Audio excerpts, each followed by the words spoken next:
buenas noches, queridas amigas, queridos amigos del Ecuador Today. Esta noche estamos muy contentas porque iniciamos, o más bien continuamos con este segmento Nuevas Voces para Quito.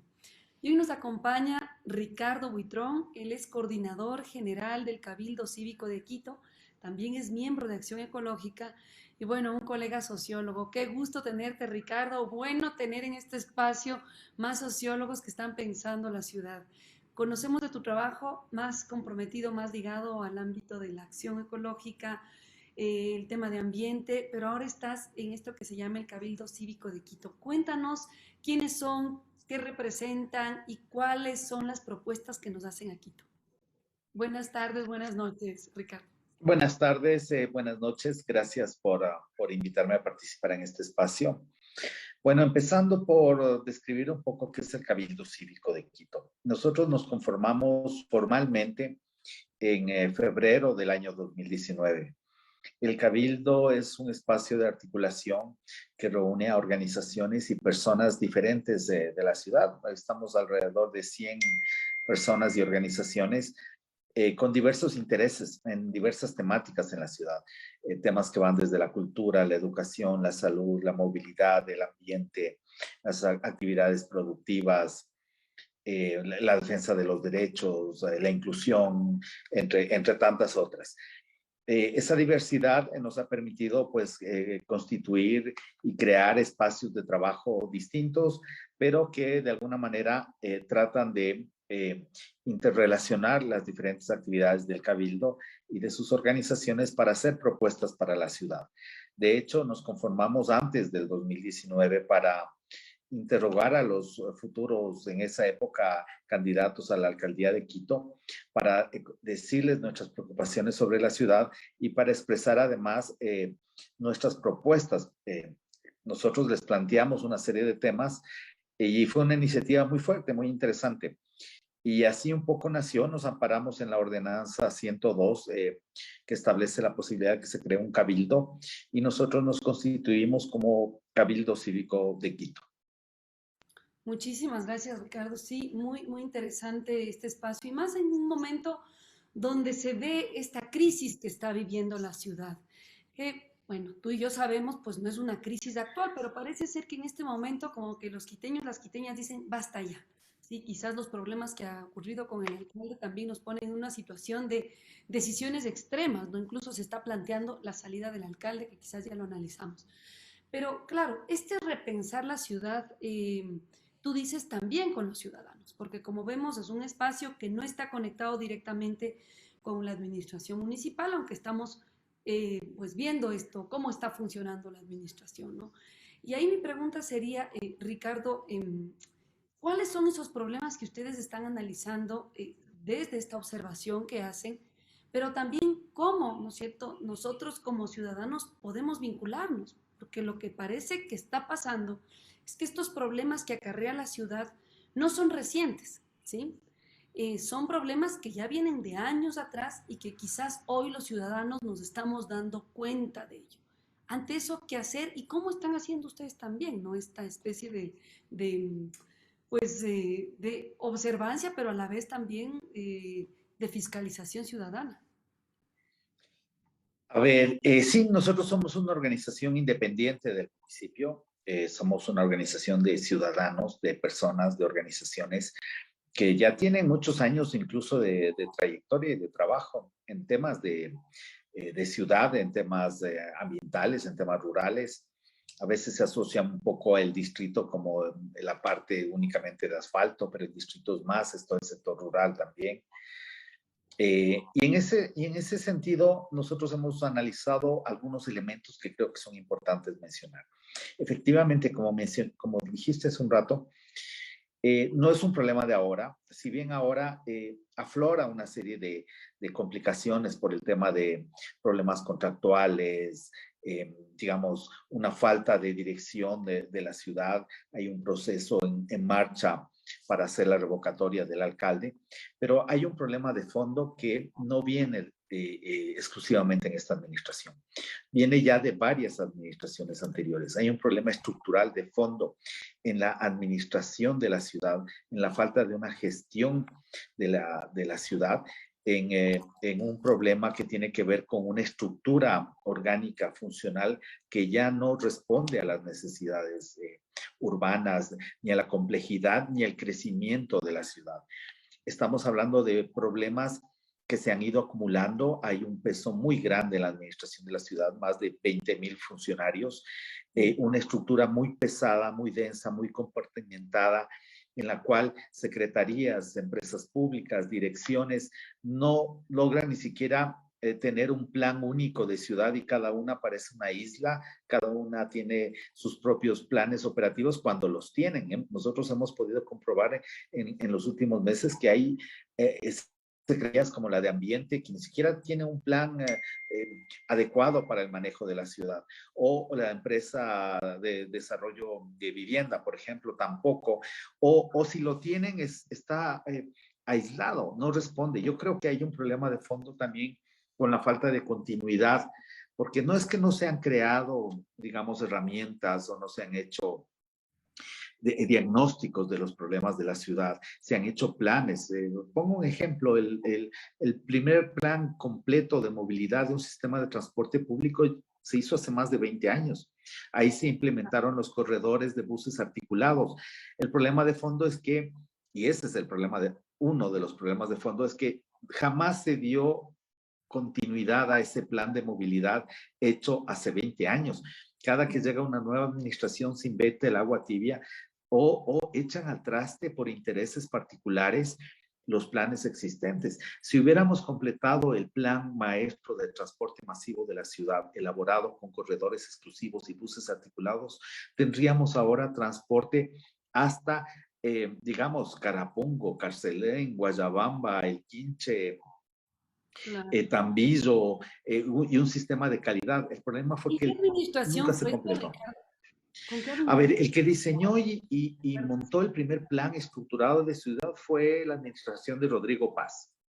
Ah, El yo pensé que trole era no, el trole se inauguró en el 95 con Yamil Maguat. El Claro. problema es que desde ahí ya empezaron que las siguientes líneas del trole primero dejaron de ser eléctricas, no se implementó el servicio electrónico de cobro, no se hicieron los otros corredores exclusivos, no se hizo el sistema complementario, las líneas transversales, no salieron los buses que tenían que salir y que compiten con el sistema. Entonces, el sistema siempre se dijo que colapsó, pero el sistema nunca fue terminado, nunca fue completado. Era la mejor opción económica para la ciudad. De hecho, Guayaquil, que empezó 10, 15 años más tarde, tiene más Después, kilómetros construidos. uy, qué tenaz, Ricardo. Sí, no sé, es como mencionas estos graves problemas sin resolver, como que los venimos acarreando, ¿no? Pero también hay, o no sé si tú lo sientes, pero es como una sensación generalizada de que antes las cosas estaban mejor. Quizás es por esto que acabas de decirnos, estos grandes megaproyectos que los podíamos ver, ¿no? El sistema de trolebuses, como tú dices, ¿no? Incluso, no sé si recuerdas, creo que esto fue con Moncayo, el tema del alcantarillado, ¿no? Que también nos posicionó y posicionó a la ciudad en otro Empezó un nivel, trabajo, ¿no? tienes razón, empezó un trabajo de embaulamiento, pero había una lógica de por lo menos cumplir unos planes y un ordenamiento. Yo recuerdo que en la administración de Moncayo, que además fue larga, fueron 2 periodos, Ujú.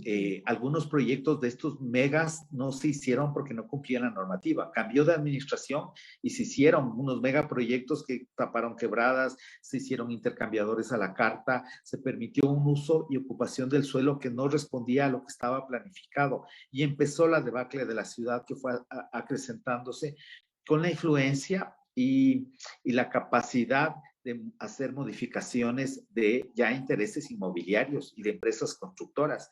A ver, otro de los problemas graves es que aquí las ordenanzas y los planes, porque no es que no han habido, digamos, el problema es que no se los cumple o se los modifica o se elimina. Por ejemplo, hay el Plan Metropolitano de Ordenamiento Territorial, está el PUOS, que es el Plan de Uso de Suelo. El problema es que cada que hay cambio de administración o de secretario de Territorio y Vivienda, se hacen modificaciones para excluir áreas de protección ecológica, para cambiar la zonificación. Se crean proyectos urbanos arquitectónicos especiales, que eso en otras palabras significa que el que tiene plata hace lo que quiere en cualquier parte del distrito. O Exacto. sea, Y quizás, digo, sería momento también de que la ciudadanía conozca esas obras y demos nombres y apellidos, Ricardo. ¿Sí? Han hecho un uso abusivo, ¿sí? Corrupto de la administración y con ello también obras, y nosotros sabemos, ¿no? Empezando incluso por centros comerciales, el mismo aeropuerto, el mismo metro, ¿sí? ¿Quiénes son los beneficiados de estos proyectos, pues Ricardo? es fácil hacer el seguimiento porque no es nada del otro mundo. O sea, uno va viendo cómo se hace la obra pública y no solo con los permisos, sino que la obra vial a veces les favorece. Por ejemplo, a ver, uno podría pensar en el Paseo San Francisco, en el Escala, o sea, todos los intercambiadores y los permisos, cuando no cumplían la normativa y no pudieron haberse hecho. Además, con permisos de afectación de áreas de protección ecológica fuertes. O, por ejemplo, la misma UDLA y ese intercambiador a la carta que es mal hecho, digamos, que no sirve para el propósito más que para favorecer la entrada de autos para esa universidad. Entonces, uno se pone a pensar, a ver, ¿cómo cedemos espacios de parterres para entradas de, centros comerciales particulares? Yo vi, porque me lo mostró un secretario de planificación de la época, Ujú. un plano en el que le prohibían a uno de los centros comerciales de estos que se benefició con estos pasos a desnivel que están en los parterres en las Naciones Unidas. Yo vi el plano hecho por la Secretaría de Planificación. La Secretaría de Planificación dijo que no podían hacer eso y le recomendó que lo haga de otro modo. Pasó a la EMOP que contrató y se hizo el paso a desnivel. Entonces uno dice, empresas con una capacidad de hacer estos contratos, como la EMOP, que actúa como un municipio paralelo, en la cual no solo los gerentes de la EMOP, los secretarios de territorio y vivienda, después de salir haciendo el favor a determinados eh, intereses, pasan a trabajar para esas mismas constructoras. Entonces uno dice, hay poderes muy fuertes, igual que en el transporte público, porque, a ver, todos sabemos qué es lo que pasa con el transporte público. Entonces, uno ahí piensa, a ver, la ciudad ya no está respondiendo y quizás ese es el punto que acabas de mencionar y que me hace pensar.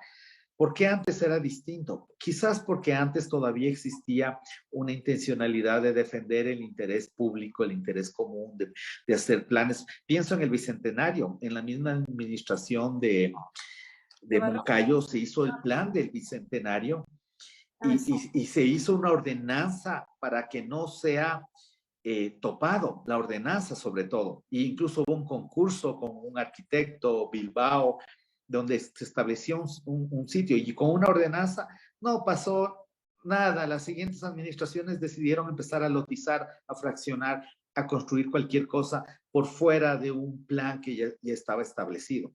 Entonces, volviendo al punto tuyo y que me hace reflexionar, me parece muy interesante porque es como decir, antes había esta preocupación de defender el interés público de parte de la administración de la ciudad. No dudo que hayan habido beneficios particulares, porque digamos, el uso del suelo siempre se dieron a intereses. Recuerdo, no, en todas las administraciones, no, en eso creo que no se libra ninguno. El centro comercial El Jardín fue entregado como dato al Hotel Colón, que curiosamente lo traspasó después a los actuales propietarios. Y alguien ofreció por ahí hacer público la lista de comodatos de la ciudad, que todo el mundo se quedaría loco con cómo se ha traspasado Ojalá, bienes imagino. públicos para intereses particulares, que es una forma de subsidio a grandes grupos que van ocupando y copando el suelo. Pero entonces Personajes, existía. personajes ilustres, decía la fiscal estos días, ¿no? No, sí, por supuesto, son muchas de las personas que están en los espacios de decisión, en los gremios, son a los que más entrevistan y son la élite. Pero ojo, yo he llegado a la conclusión que nosotros tenemos una élite iletrada, una élite voraz Mm.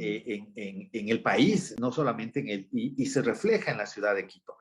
O sea, no les importan los temas de protección ambiental, no les importa un desarrollo planificado, no les importa, o sea, es voraz, entonces son voraces.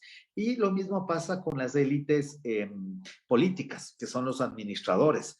Porque también ahí hay un problema de fondo, no solamente estos grupos económicos, sino también hay unas élites, digamos, que ocupan los cargos de representación política. Y ahí también hay un colapso. La última elección ya evidenció eso, un alcalde con alrededor del 20% de los votos válidos, cuando hasta ahora todas las elecciones anteriores habían superado el 40% para elegir por lo menos al alcalde de Quito.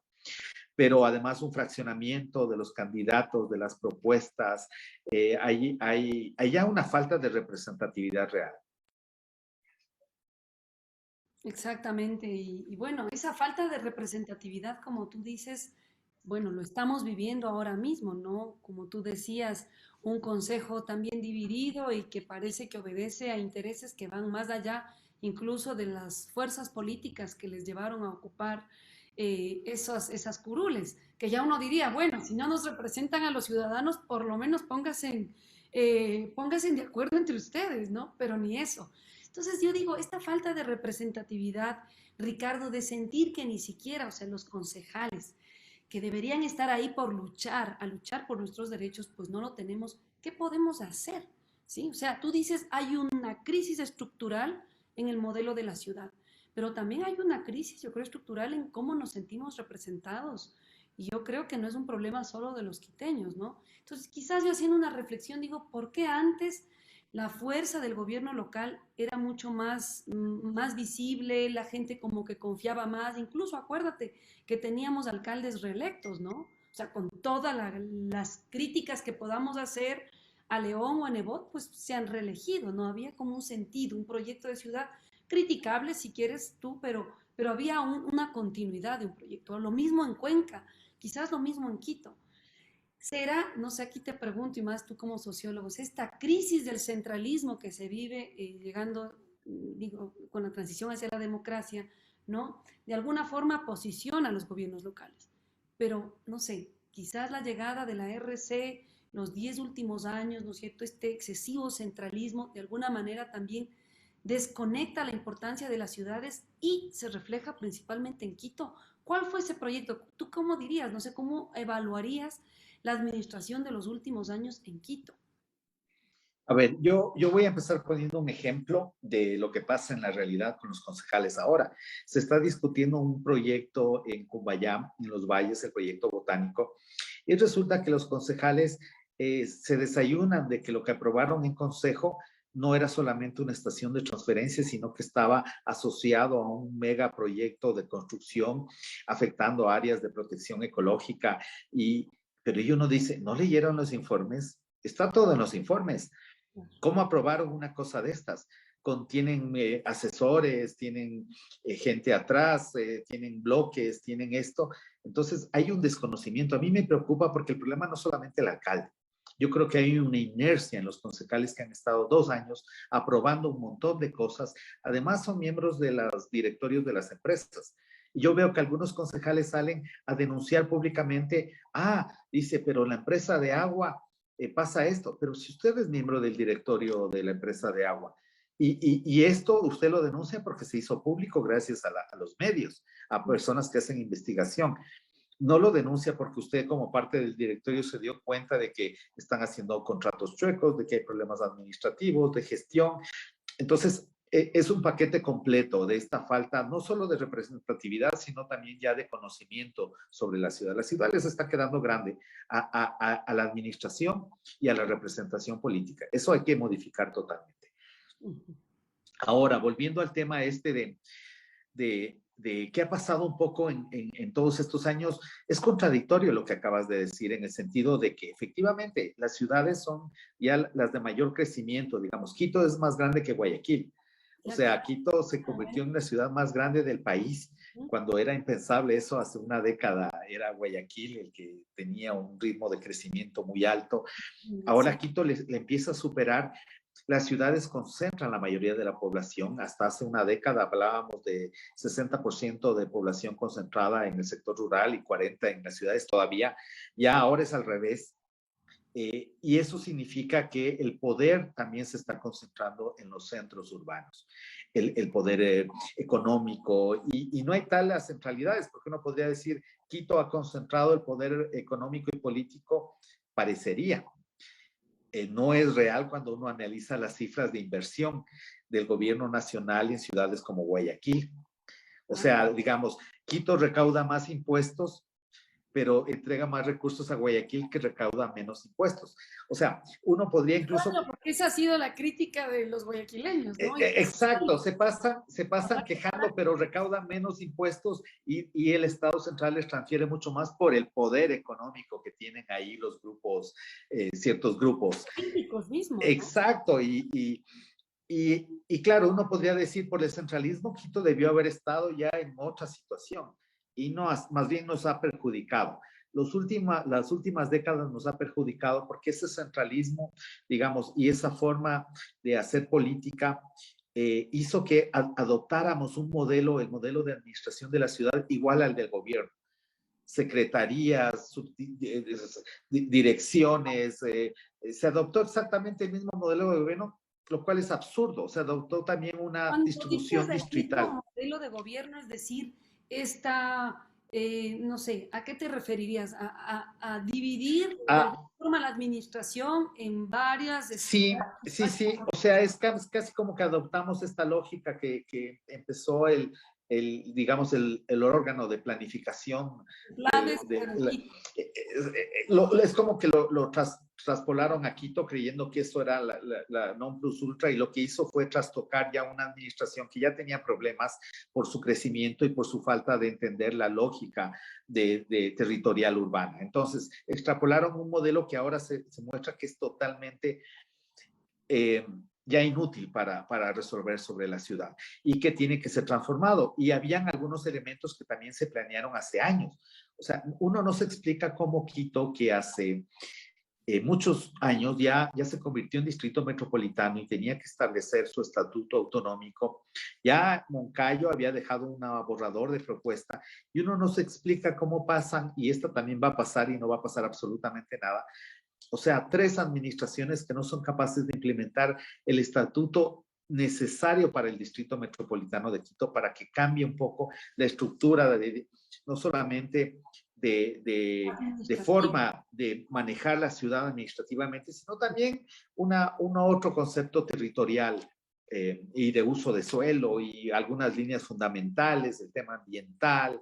O sea, hay algunos elementos claves que ese estatuto tenía que enfrentar. Y no lo hemos podido hacer precisamente porque están en juego muchas cosas y a mucha gente no le conviene el estatuto. Yo incluso ya pienso que estamos tan desfasados con el tema del estatuto y el distrito. Les escuchaba a unos pobladores hace ya 2 años empezar a lanzar la idea de querer cantonizar los valles. Yo decía que absurdo, tenemos que consolidar el distrito y se pueden hablar de alcaldías menores y de formas descentralizadas, pero con la estructura administrativa actual, yo creo que tienen mucho de razón en plantear cosas que es, separémonos a ver si por lo menos nosotros logramos tener algo de planificación y algo de lógica y respetar criterios y establecer mecanismos y tener recursos. Lo otro grave... Creo que está avanzando ese tema en los valles y la gente se está organizando y claro, dices, ante una falta de compromiso también de la administración, pues y tú, que tendría que dar esos beneficios para todos, pues no la tienes. ¿Cómo vas a impedir un proceso incluso de cantonizaciones nuevas, ¿no? Que ya están, yo ya escucho por ahí ese run y habrá que ir viendo, pero ¿qué implicaría un estatuto autonómico? Estamos hablando de una nueva constitución para la ciudad. ¿Cómo los ciudadanos nos metemos en esto, Ricardo? ¿No? Porque lo que yo veo también es que hay una desconexión. Quizás antes, ya que tanto añoramos de ese pasado, digo, bueno, quizás antes también estábamos más informados y más atentos de lo que está pasando en la ciudad. Quizás este crecimiento de Quito no ha ido acompañado de un crecimiento también de espacios culturales, ¿no? De cierta responsabilidad cívica, ciudadana. ¿Qué tendríamos que hacer, Ricardo? Y quizás tú con el espacio que ahora estás trabajando, el Cabildo Cívico de Quito, no sé, ¿qué nos están proponiendo? ¿Cómo nos vinculamos? Hay como varios ámbitos. Voy a poner algunos ejemplos. Nosotros como Cabildo hemos estado participando activamente en los mecanismos establecidos de participación. La silla vacía, reuniones en el consejo, digamos, los espacios formales para tratar de incidir sobre ordenanzas, sobre propuestas de ley, sobre proyectos.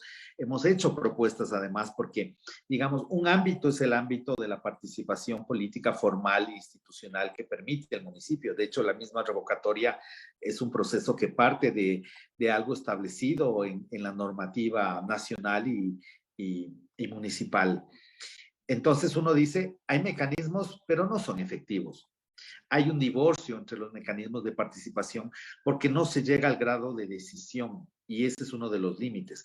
O sea, mucha gente participa, interviene, pero lo lógico es que esto baje a territorio y sean los barrios, sean los ámbitos más orgánicos de un territorio determinado los que puedan decidir. Pongo un ejemplo. Se está discutiendo el plan de uso y gestión del suelo, el PUGS, pero están a saltos y a brincos, porque además hay un tiempo que establece, el mismo COTAD estableció un tiempo, la alcaldía de Quito está apurada, pero yo también creo que están apurados porque parece que hay muchas presiones para que mientras menos se conozca esto, puedan hacer cambios y reformas. Y hay cuestionamientos a cambios de uso de suelo, por ejemplo, en el Ilaló, están permitiendo construcción en altura, a más de 2 pisos, en áreas que no eran de ese tipo. Y lo que nosotros planteamos es, a ver, un proceso de estos debería ser socializado, entregada la información antes de la socialización. O sea, ahora ya hay sistemas electrónicos, toda esta información está colgada en las redes. La Secretaría lo está construyendo en un sistema de bases de datos electrónica. Eh, Tendrían que entregar la información porque es un tema complejo y es donde ha existido el divorcio con la ciudadanía. ¿Por qué digo un divorcio? Porque la ciudadanía siempre ha opinado para pedir, digamos, servicios, legalizaciones, eh, digamos, lo que necesita para construir su medio de vida en una ciudad y ha demandado a las autoridades. Y si hay la información correcta de parte de la administración pública, con la información, con los proyectos, con los planes, con los presupuestos, la ciudadanía tiene la capacidad para tomar las decisiones. El problema es que siempre y cada vez se vuelve más difícil porque estos proyectos es como que se los tiene escondidos y está la maraña municipal de ordenanzas, reglamentos, que es muy difícil desentrañar esto para que la gente tenga todos los elementos. Ahí hay un divorcio entre la administración y la ciudadanía. Yo Y creo que la ciudadanía... incluso la administración, la ciudadanía y tú, y quizá en el medio, incluso las organizaciones, por ejemplo, la tuya, ¿no? Que están ahí en el pelea día a día, pero que como ciudadanos de a pie tampoco sabemos del trabajo que ustedes hacen. Entonces tampoco podemos impulsarles, de tú, ciertas iniciativas que serán muy importantes, pero que no sabemos. Por ejemplo, tú dices, bueno, hay asambleas ciudadanas, creo que están los consejos consultivos, ¿no? Me acuerdo también esto de la consulta previa, audiencias públicas, cabildos populares, el presupuesto participativo incluso, Ricardo. que tiene unos límites gigantes, porque el problema sigue siendo, y yo insisto, la administración, por una razón, porque efectivamente, así como nosotros hay N formas de organización, todavía hay las organizaciones barriales, los comités barriales, hay por ejemplo, todas las organizaciones comunales en el distrito que son importantes, hay todavía muchas organizaciones. El problema es que desde la administración se han pervertido los mecanismos de participación, los presupuestos participativos. Ya. O sea, es la disputa por unos pequeños recursos que a veces ni siquiera implican obras que son de beneficio o se marcan en un plan de desarrollo de la ciudad. Es como, ¿quién me vota? ¿Quién no? Yo entrego recursos, hacemos una obrita por acá y el otro día le oía a la presidenta de la Vicentina decir, pero el proyecto que están aprobando ni siquiera es un proyecto que ha sido discutido en el barrio. Entonces, esa es una cara de la moneda. La otra es que el mismo municipio ha creado mecanismos para dividir y fragmentar la propia forma de representación barrial. Los barrios tienen que decidir cuál es su organización barrial. El municipio crea una ordenanza para permitir un fraccionamiento y cualquiera es interlocutor del barrio, así no sea representativo. Eso es gravísimo, sí tienes Es, razón, es, pero es habría que grave. denunciarlo, claro. Es grave y yo por eso digo, el municipio dejó de ser la contraparte de la ciudadanía. El municipio se convirtió en no sé, en un ente que está ahí para se mueve con determinados engranajes. Por ejemplo, el tema del transporte público. O sea, ya tenemos, ahora teníamos en la administración pasada al secretario de movilidad fugado y con un proceso penal. Tapia creo que se llamaba. Tenemos un par de concejales con grillete. Ahora el alcalde está con grillete. O sea, por procesos relacionados con permisos, autorizaciones de frecuencias, cupos de taxis. O sea, es algo que ya toda la ciudadanía lo sabe. El problema es que no tenemos contraparte para que esto se controle, se tomen decisiones, se pongan límites, se tomen medidas que hagan efectivos un proceso de cambio en una lógica, digamos, que responda al interés común. El metro. El metro es el mejor ejemplo de esto. 3 años ya debió haberse inaugurado, no se inaugura, no tienen un plan de esto, no lo dejaron elaborado, pero además se sobreestima un proyecto que respondió a un interés electoral.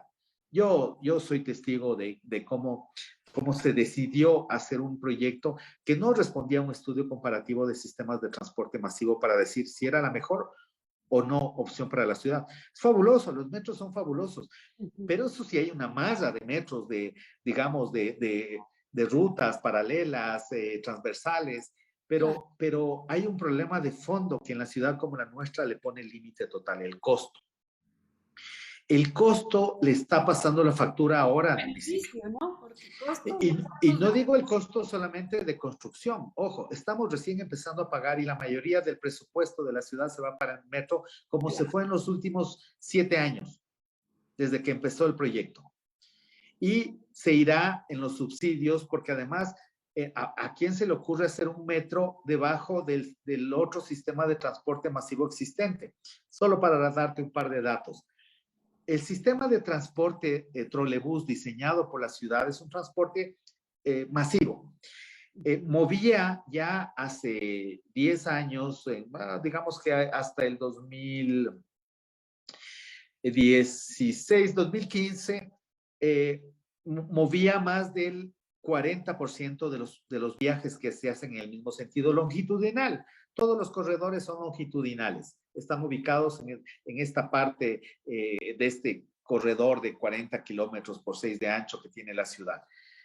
Y ya movía ese porcentaje. El metro va a mover, según sus propios estudios, alrededor del 15% de los usuarios que van en el mismo sentido. Y va a mover alrededor, antes dijeron 400,000 pasajeros día, luego cuando ya se terminó de construir dijeron que iban a ser unos 300,000 pasajeros día, después ya 275,000 y ahora en pandemia, quién sabe. Pero estamos hablando de que el trole mueve 300,000 pasajeros día. Y si se lo hubiera potenciado como estaba previsto, podría mover 500,000 pasajeros día. El trole. Quiere decir que el resto del sistema era distinto. Entonces, digamos, uno piensa por qué se invirtió ahí mismo cuando no tenemos un sistema de transporte para los valles. Quito está creciendo hacia los valles, son las zonas de mayor crecimiento urbano.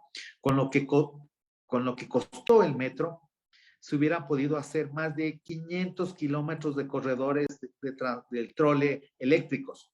Esta es la diferencia. Nosotros tenemos apenas 20 kilómetros de metro.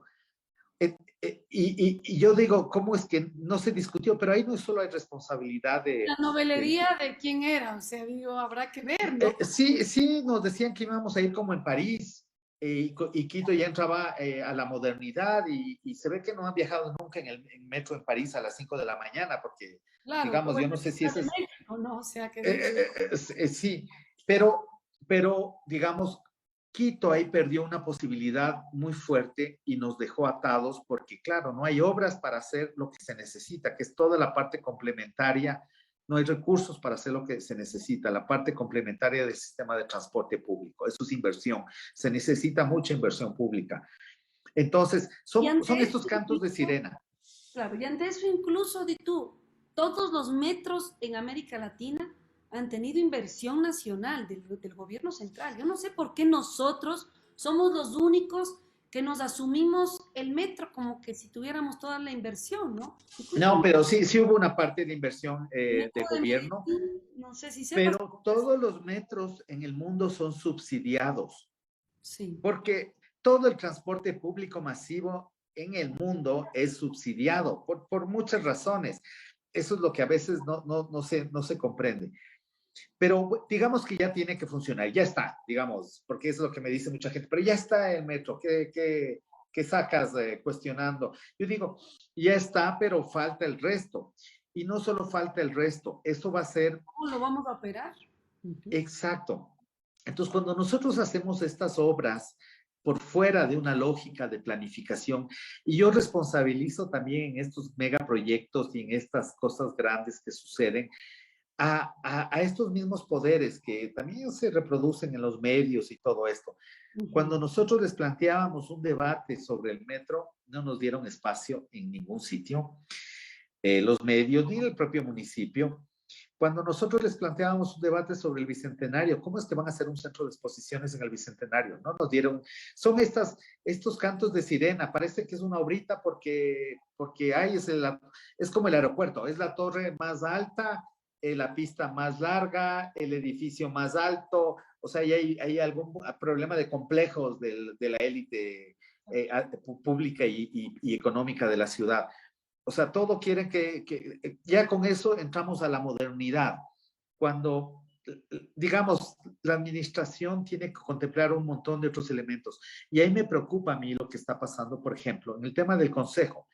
O sea, Ujú. ya hay una crisis que no es solamente la crisis de representación y la crisis política por el alcalde. ¿Algún concejal está planteando reformas con relación a que se detenga este, este, esta feria del uso del suelo y esta feria de normativas a la carta y reformas? ¿Algún concejal se preocupa, sabe que existe eso, se preocupa? ¿Algún concejal está planteando cómo recuperamos el bicentenario? Le estamos quitando espacio verde a la ciudad porque le estamos quitando presupuesto. La Secretaría de Ambiente, yo no sé para qué sirve, solo veo que está dando permisos de construcción con los que hacen vías en el Ilaló. ¿Qué función tiene la Secretaría de Ambiente? Ninguna. Es un cero a la izquierda dentro del municipio. Pero yo me pregunto, ¿algún secretario, digamos, algún concejal, la Comisión de Biodiversidad, se preocupan de decidir qué hacemos con la Secretaría de Ambiente? ¿Qué hacemos con dos empresas públicas encargadas de saneamiento ambiental, digamos, de los desechos sólidos? La una en Aseo, la otra en HERS, que deberían estar fusionadas. No sé a quién se le ocurrió hacer dos empresas en vez de una sola. eh, se preocuparon esto los concejales para ver y cómo hacemos para que exista una política coherente con relación a este tema. ¿Cómo hacemos para que la EMOP se subordine a un plan urbano y esté bajo la égida de la planificación? Eso hemos perdido con estas secretarías, porque todo el mundo parecería que cada uno planifica en su secretaría y no hay una visión completa de ciudad. ¿Verdad? ¿No? Tienes razón, yo pude participar al inicio de la actual administración en lo que se llama el INPU, no sé si tú conozcas, del Instituto de Planificación Urbana. Yo decía, bueno, genial trabajar en un instituto de planificación y de investigación. Bueno, da la casualidad que este instituto parece que está en el aire, Ricardo, o sea, no tiene forma de anclar su investigación con lo que hacen las secretarías, por ejemplo, ¿sí? Y Entonces, por eso se dan el lujo de sacar el Ilaló del sistema de áreas protegidas del distrito. O exactamente. sea, tú ahí ves, a ver, no puede ser, estos técnicos también que trabajan, parece que trabajen en las nubes, en las nebulosas. En las Lo nubes, lógico, sí, lo lógico es que trabajen en relación con las secretarías. O sea, así un es. instituto de planificación tenía que ir de la mano con la secretaría. Exacto. Eh, Y no hay no, forma de no, anclar, no tienes forma de anclar. no anclan, entonces se pasan haciendo estos planes 40 y 20, Así es, con Rodo, algo así son. que fue una buena cantidad de dinero que se invirtió en eso. Y claro, cuando yo entro y veo eso, digo, ¿y dónde está? La gente cuando llegamos, te cuento esto como paréntesis, y quisimos ver cómo continuamos el proyecto, que te digo de verdad, estaba anclado en el tema de los ODS, me pareció interesante. Vamos a los barrios con los que se trabajó y la gente decía, vea, vea, ya no nos vengan con eso, o sea, eso es una pérdida de tiempo. O sea, incluso la gente mismo asume que estos mecanismos de participación no son reales, pues, porque vas con la gente, van los técnicos y al final esos proyectos que le haces votar a la gente, que le haces participar, nunca llegan. ¿No? Esta ciudad del futuro, pues sigue siendo la misma ciudad anclada a beneficios, como vos dices, y a bolsillos de otros. Pero bueno, ahí tú decías algo interesante. O sea, la ciudad no puede seguir como está. Y en este momento, pues se está planteando la salida de un alcalde que yo te digo, ¿verdad? ¿Será que la salida en este momento de Yunda va de alguna manera a resolver estos problemas? ¿O por otro lado será simplemente tapar un poquito, ¿verdad? Y darle la ciudad a poderes muy claros. Yo te digo, no sé, no sé cómo lo voy a manejar el señor Guarderas, pero de verdad los ciudadanos estamos confiados en que el problema se resuelve con el cambio de alcalde, Ricardo, no sé. A ver, antes de entrar en este tema más escabroso, Más difícil. el, eh, yo recién conversábamos este jueves con Salvador Rueda. Salvador Rueda fue un técnico que trabajó aquí en un plan de movilidad, sobre todo para el centro histórico, pero que se incorpore con una visión del distrito en conjunto. Y lo primero que hizo Salvador es mostrarnos unas láminas y todo, y además nos preguntó, ¿y cómo está el plan que yo hice? Yo le digo, ¿hace cuántos años se fue? No me acuerdo cuántos dijo. Está igualito. O sea, es una vergüenza que hayamos hecho esto, o sea, contratado todo un plan con personas expertas que no, que quedó ahí trunco. Eso pasa con el Bicentenario, eso pasa con los corredores de transporte, eso pasa, etcétera, etcétera, etcétera. ¿Y por qué lo voy a atar esto con el tema de la administración? A ver, yo no creo que la mayor parte de las organizaciones y de las personas estén pensando que se va a resolver el tema con la salida de Yunda. ¿Que tiene que salir? Yo creo que sí. Y que tienen que salir los concejales, ojalá. O sea, no va a pasar eso, pero yo creo que ellos no se han dado cuenta de todo este problema estructural de crisis de la ciudad. Ahora les oigo dar declaraciones, pero llevan 2 años de gestión apoyando todo, alzando la mano y apoyando cualquier cosa en el Consejo de la Ciudad. Entonces, la salida no está por ahí. La salida está en la medida en que hay que reconstruir la estructura administrativa y de gestión de la ciudad, la estructura total del Distrito Metropolitano de Quito, pero eso le toca no solamente a esta representación, que también ya no es, cada vez es menos legítima, cada vez es menos representativa, le toca a la ciudadanía, a la gente organizada, le toca empezar a preocuparse más por el ámbito en el que está, digamos. Hay diferentes niveles. Uno será el ámbito de la representación, el ámbito de los planes más globales, más con información adecuada, la gente podría opinar. El problema es que, claro, ahí la información tiene que bajar. Pero la gente tiene que pensar que la ciudad también se ha transformado históricamente una calle a la vez. O sea, aquí se han construido barrios por la acción ciudadana que han transformado y que han hecho propuestas. Las mejores propuestas de rehabilitación de quebradas no nacieron de la política. Bueno, un plan de manejo de quebradas integral con muchos recursos, bueno, es diferente, con fondos del Banco Interamericano. Había todo el proyecto de laderas del Pichincha que ahí quedó parado, a pesar de que es un muy buen proyecto y que debe tener continuidad. Pero bueno, eso es una inversión mega del municipio. Pero el mejor proyecto de manejo de quebradas a una escala más local lo hizo una organización barrial, Solidaridad en Quitumbe. Sí, sí, sí, Hace más de 15 años, como 20 años, ¿no? Sí. 20 años. Sí. Recién falleció una de sus Ah, cabezas, Fabián Melo. Fabián eh, Méndez. Sí, sí, sí. pero solo para evidenciar que la mayor parte de propuestas interesantes han salido de la ciudadanía. El ciclopaseo, el chaquiñán, estos laboratorios urbanos. El problema es que la administración ya no tiene ni siquiera la capacidad, o sea, se apropia de estos y los hace mal. O sea, la bicicleta pública, ¿cómo está? ¿Qué quebrada? Proyectos que han nacido de vertientes ciudadanas para decir que la ciudadanía siempre ha intervenido sobre la ciudad. El Así problema es. es que ya no tenemos contraparte. El municipio no es capaz de responder. Yo soy parte ahora como cabildo cívico de un proyecto que lo está implementando algunas organizaciones, Archidis, el Colegio de Arquitectos, y nos hemos juntado un montón de otras organizaciones del cabildo y empezamos a trabajar como en teoría debería trabajarse esto, con las secretarías, la Secretaría de Movilidad, la EMOP, la EMAP, la Administración Zonal, y está todo armada la propuesta, ya están todos los informes y no avanza porque sencillamente al gerente de la MAM no le da la gana de hacer su parte. Porque el secretario de territorio pide, por favorcito, díganle ustedes al secretario de esto que ya haga el informe porque hay un funcionario por ahí colgado que no quiere sacar el informe para que se haga un proyecto para revitalizar todo un área que es Iñaquito, alrededor del Colegio de Arquitectos, con un diseño nuevo. Nosotros seguimos con normativas caducas. Pongo otro ejemplo, y tiene que ver con esto. Yo veo que se hacen obras, ahora se están inaugurando muchas obras viales, sobre todo en barrios que efectivamente necesitan.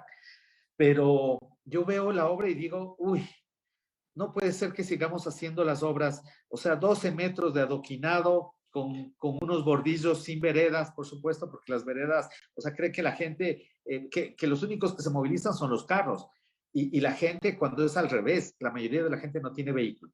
Entonces yo digo, esto fue un negocio para el del adoquín, seguramente el constructor.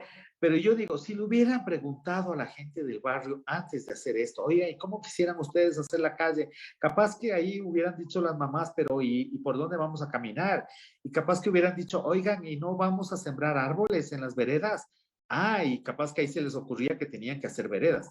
¿Cómo se hace una intervención de esa magnitud como la repavimentación de Quito sin que sea parte de un proyecto integral de recuperación de veredas, de arbolado, de ciclovías, o sea, un proyecto integral?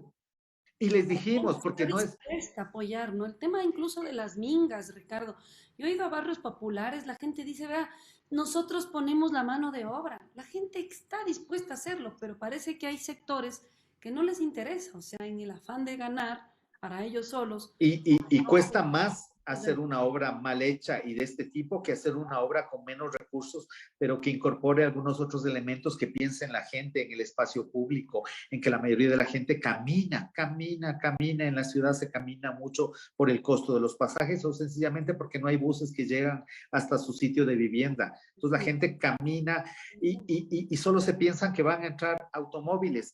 Ujú. Entonces yo digo, ¿cómo se desperdició esta oportunidad de la repavimentación para empezar a cambiar la ciudad, el verde, los espacios, bajar la velocidad? Vea, estas son medidas que ya toman otras ciudades en el mundo y están en nuestros planes, porque no es que no existe. En nuestro plan, en los planes, en algunos de los planes está basura cero, la ciudad que tiene que ir a 25, 30 kilómetros, hay que bajar la velocidad. En el 40-20, tú te lo lees, está todo eso. Parece que no baja, no baja en la ciudad, sí. Pero Ricardo, es lo que tú decías, ¿no? Ya están estos, o sea, estamos viendo esta mala administración, pero yo sí me gustaría que volvamos al tema del alcalde, porque yo, como tú bien lo has dicho, ¿no? No se resuelve ahí el problema. Yo digo, ¿no será que estamos en un momento también de crisis, que quizás ahorita el chivo expiatorio parece ser el alcalde y nadie le va a cubrir, ¿no? Si hay actos de corrupción, qué bueno, que la autoridad fiscalice esos hechos. Pero ¿no será que el hecho de sacar en este momento al alcalde, sin que parece ser que no está muy claro el proceso, no está, veremos qué nos dice el contencioso, veremos qué pasa en fiscalía, pero digo, ¿no será otra vez entrar a este círculo vicioso de no, de colgar a alguien y seguir como estamos? O sea, ¿hasta qué punto nosotros como ciudadanos debemos asumir también las riendas del control, de la participación, de decidir a quiénes queremos como representantes? Te digo, alguien como tú, por ejemplo, que te has pasado la vida pensando y actuando en la ciudad, pero no te tenemos en el consejo. Quizás no es tu interés, ¿verdad? Pero alguien como tú, digo, estos señores concejales que tú dicen, pero no tienen ni idea y a veces ni tiempo de leerse un informe.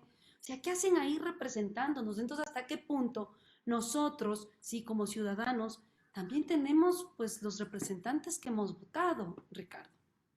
Sí, pero Bueno, yo más allá de eso, yo sí creo positivo el hecho de que ciudadanos, a la final, a dos cabezas visibles, un grupo de personas, no importa, ocuparon un mecanismo legítimo y que está instaurado como un mecanismo democrático, la revocatoria, y es válido. Y no necesitan 20 causales, necesitan una que sea contundente. Entonces, nosotros tenemos que también validar eso porque son mecanismos legítimos que al que les hemos apostado también los ciudadanos, pero que no nos han permitido tampoco, porque efectivamente es un juego de fuerzas. No somos ingenuos de creer que atrás no hay decisiones, Intereses movimientos, económicos y intereses. políticos. Por supuesto, pero si tú me dirías, es que estamos sacando a un alcalde que está transformando la ciudad y que está parando los intereses y que está logrando realmente modificar y que se está, o sea, yo te diría, sí, capaz que hay que salir a defenderle, pero no, pues, no, pues con, o sea, yo le pediría al alcalde que haga el ejercicio que hace que hizo recién una investigadora y que publicita algo. Dice, me tocó escuchar un par de sesiones de consejo. No, pero no me preocupan las sesiones en las que está el alcalde y los concejales. Yo quisiera que el alcalde escuche las sesiones en que los secretarios rinden informes. Yo escuché dos en estas dos últimas semanas, la del secretario de Ambiente y la del gerente de la empresa de vivienda. Ya. Y te juro que es de vergüenza. O sea, es de vergüenza, porque no solamente que es de vergüenza la presentación que hicieron estos funcionarios, que es, o sea, era para mandarle, era, o sea, yo le hubiera ya iniciado un proceso administrativo y le hubiera sacado al secretario de Ambiente. De vergüenza. Y de los otros, no hay un plan, no hay indicadores, o sea, ¿cómo van a una sesión de informe en que no llevan, y estos son nuestros indicadores, así eran nuestras metas, nuestros objetivos, hemos logrado cumplir esto, este es el presupuesto asignado, hemos logrado... No, van a echar un discurso con 80 diapositivas, pero ¿sabes qué es lo grave? Que del otro lado del consejo nadie les dice, oiga, ¿y cuáles son los indicadores de cumplimiento? ¿Y cuál era el plan, el POA que usted tenía ahí para el inicio de... Y la mayoría dice, es que yo recién llegué porque antes había otro funcionario. Y verás, eso nos pasa a nosotros con los gerentes y con estos proyectos que te digo. Cambian de funcionario y hay que volverles a echar el cuento y contarles la historia de todo lo que pasó.